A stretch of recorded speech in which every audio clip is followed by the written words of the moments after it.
Tout le monde connaît la guerre froide, le conflit qui s'étend de 1946 à 1991 entre les deux superpuissants de l'époque, les États-Unis et l'Union soviétique. Et cette époque, elle a connu un merveilleux combat sans une goutte de sang. C'est pour ça qu'on l'appelle la guerre froide. Les États-Unis, ils ont mis la lumière aux droits de l'homme, plutôt la démocratie.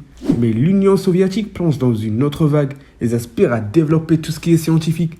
En parlant de la science, quelques scientifiques soviétiques vivent avec une étrange idée, impossible de le croire.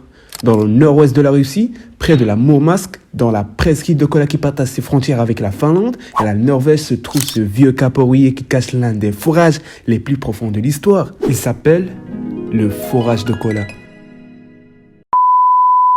Pour la perspective, la profondeur des trous et la hauteur du mont Everest et du mont Fuji placés l'un sur l'autre. Elle est également plus profond que le point le plus profond de l'océan. Elle a été creusée le 24 mai en 1970. Mais le but de ce forage, c'était ni le gaz ni le pétrole. C'est de savoir plus sur le contenu de la croûte terrestre. Les scientifiques y ont trouvé de nombreuses surprises à la profondeur de 6,7 km, comme l'eau et des fossiles microscopiques de 24 espèces. Des planctons unicellulaires morts depuis longtemps. En 1979, ce trou a battu tous les records mondiaux des forages les plus profonds de l'histoire. Mais en 1999, la foration fut malheureusement stoppée à 12 262 mètres de profondeur. En effet, à cette profondeur, les températures rencontrées étaient plus élevées que prévu.